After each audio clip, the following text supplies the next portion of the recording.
you think of today's proceedings, mate? It's good for community to come together. I think it needs a heavier political content. That's what I think. They're very good to bring people to the block, not only Aboriginal but also the white people supporting the Aboriginal rights. Long Bay Jail, you're cruel and bad. You have made sane men go mad. A lot of people took their lives at different times, but you won't do that to me. I'll still be sane when they set me free. Anytime you ever come to a venue like this, it's just a beautiful, welcoming place. I think it's fantastic. It's the nicest time I've ever spent in the block. It's by far the most friendliest, happiest vibe that's been here that I've experienced, that's for sure. It's good to see, lots of black and white faces here. It's awesome. I think it's really good because it kind of doesn't matter. Everyone's just chilling out together and, I didn't even think about it really. Bring it all on, unity and diversity.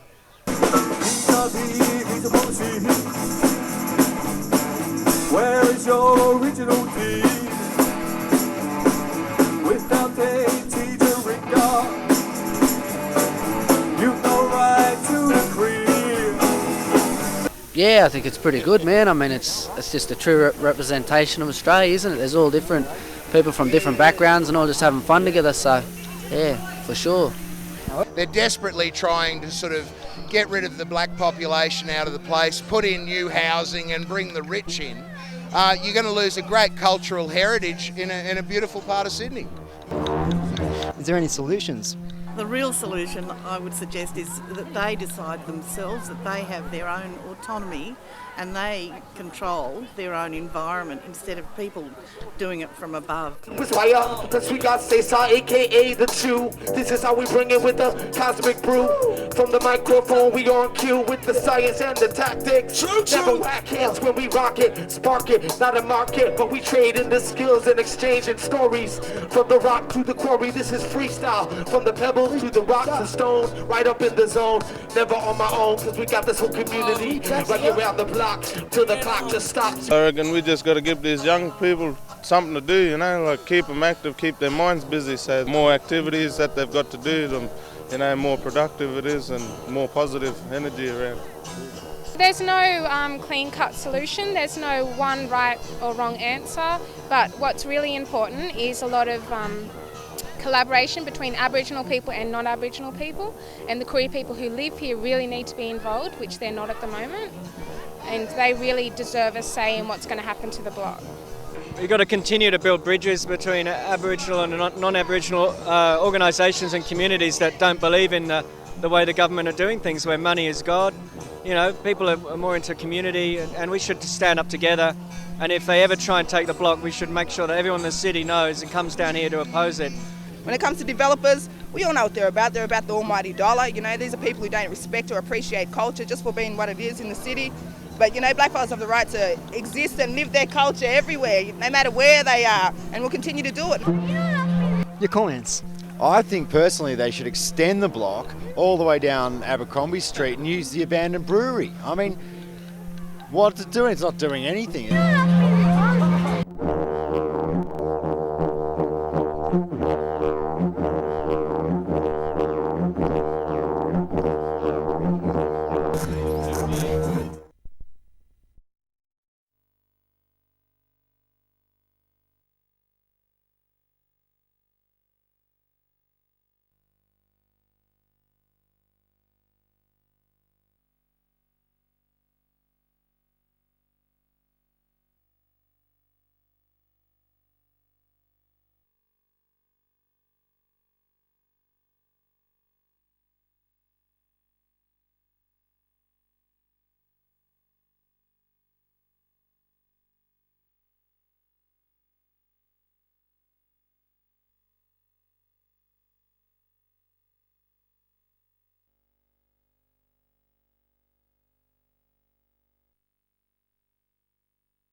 Now it's time for Hack.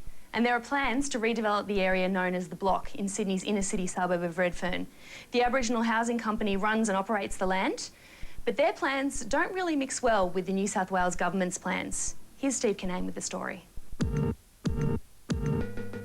If you think of the Block in Redfern, this might come to mind. The Redfern riots of 2004. These images went around the world. But recently there was an event down the Block that didn't get as much coverage. Youth Rock the Block. It featured music, dance, and a bit of politics as well. Black people from the block, we're not moving on, so rack off cops with Redfern Housing Company. Gonna manifest our own destiny. The Block is situated on prime real estate a few k's from Sydney CBD. The state government has big plans to redevelop the area. Youth Rock the Block was held in support of the Aboriginal Housing Company, who have their own plans to rebuild and rejuvenate an area that means so much to Aboriginal Australians. The Block to me is just an inner city mission. You take away all these buildings, you take that all away, you leave the Block here, there's still that same, family vibe, community vibe. The Block's always represented strong, positive Aboriginal people. It's a lot of different backgrounds and spiritual beliefs that just come into one and just getting on together. Houses on the Block in Redfern were first handed over to Aborigines by the Whitlam government in 1973. Out of this area evolved the first Aboriginal legal, medical and housing services in the country. It became a symbol of self-determination and hope for the future. But lately it's become a symbol of despair. Most of the houses were knocked down after they became unsafe and taken over by heroin users. The hope for the future of the Block for local Indigenous people now lies with the buoyed project. We named it after buoyed, that guy that fought against the settlers in the beginning. We built 62 affordable housing. We named them the Gadigal apartment. And the reason why I picked 62 because there was 62 Gadigal family, got wiped out of smallpox.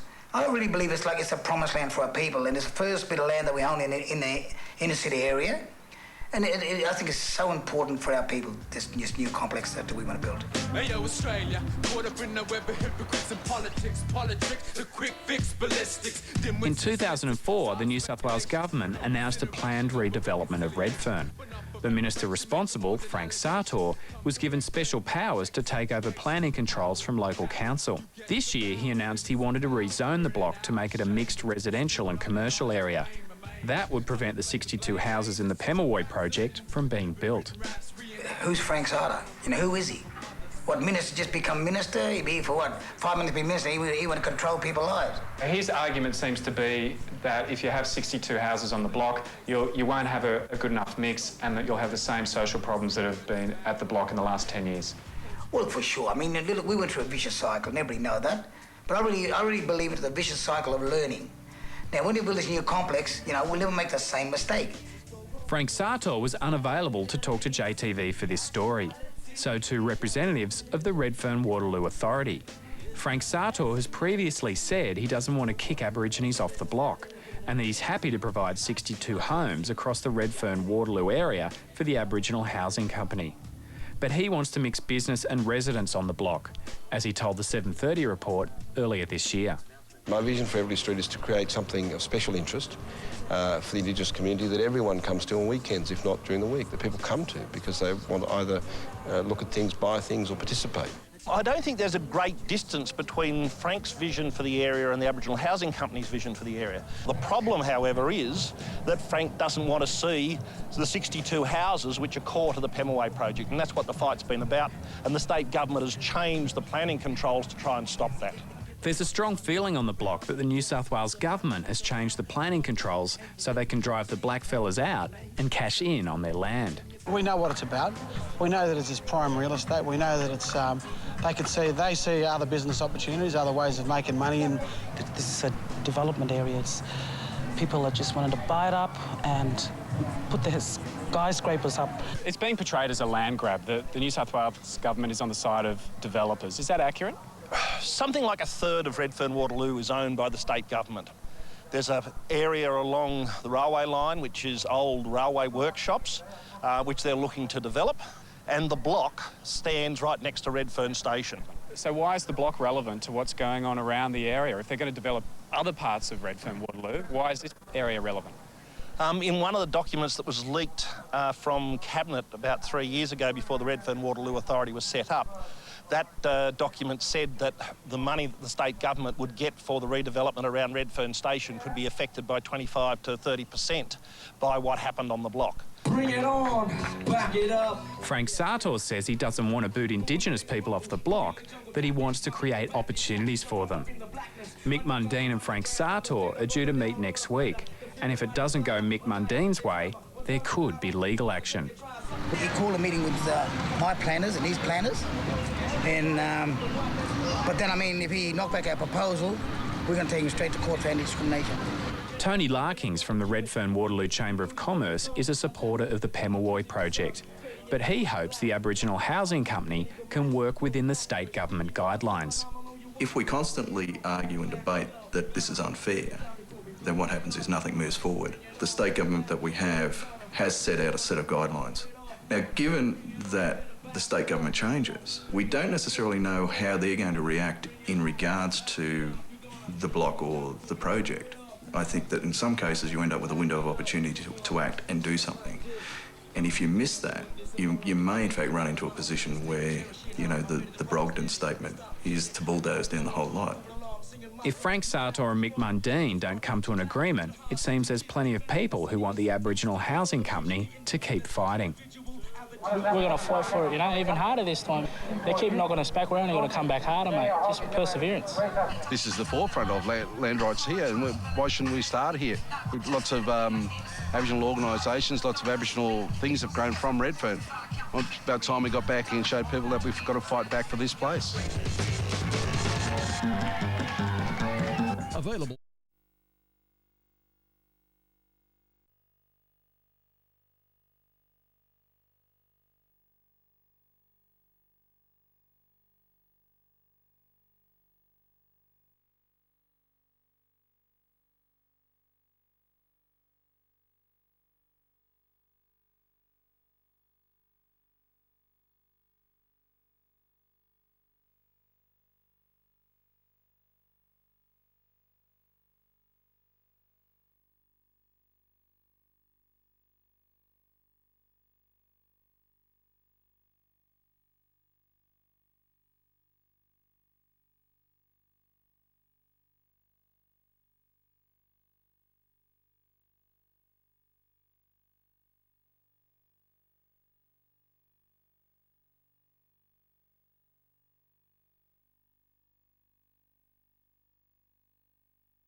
self-esteem. Respect.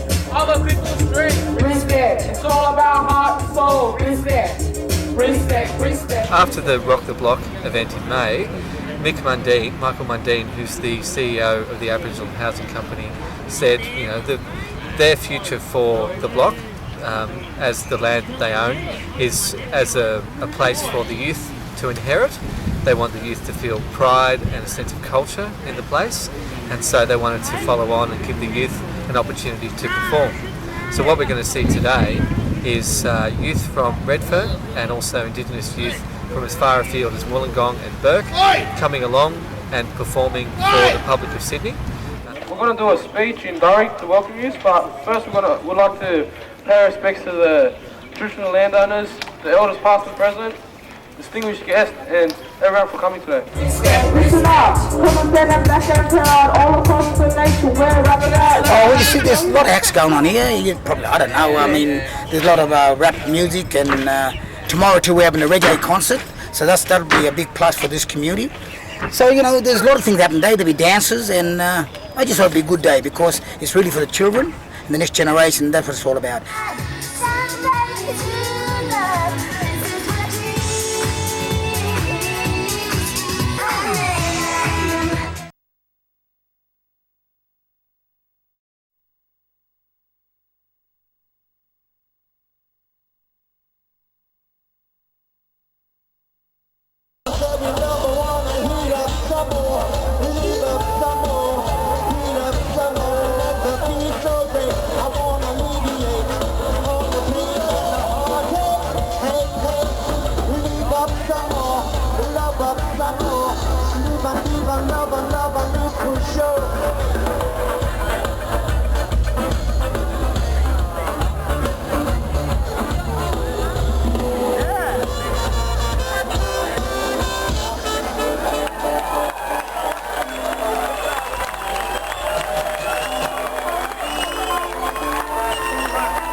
We're going to a party.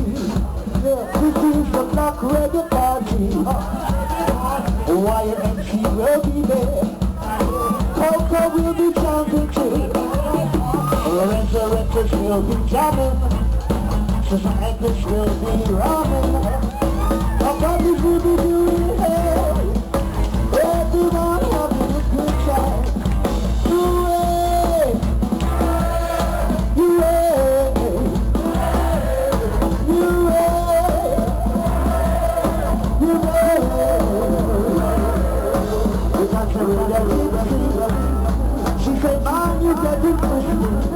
Disenfranchised. He never stole my land or took away my dreaming, even though they force-fed me a fractured religion. I know he killed my fathers and raped my mothers, and I'm angry because he's here, and so I should be. But these things are unforgivable, but they are also undoable. My brothers, my sisters, my aunties, my uncles, my peoples. I ain't asked you to forgive and forget. I can't and I won't. What I'm saying is be black and live and give for now. But that is what it means for me to be black. Boy, cold rock in the world. How long can they silence the vital facts about what really happened to the blacks? Step back as I come on the attack. But you know this ain't racial, I'm just searching for some facts. The truth, the proof, they keep it under the roof of the National Archives, but they won't let me through. So like a spy, I'm kept outside waiting. Soon I'll stop my infiltrating, gathering inside information. That's right. I'm a black secret agent, shining my pen light on this nation's dark side. I hold my head high, even though I want to cry about past atrocities committed on me and mine. Over 200 years and too many dead. I say with soil stained deep blood red. How many more tears must these brothers shed before I get my message going right through your head? Black, what does it mean for me to be black? Boy, cold rock in the world. B-L-A-C-K, black, B-L-A-C-K, born long ago, creation's teeth.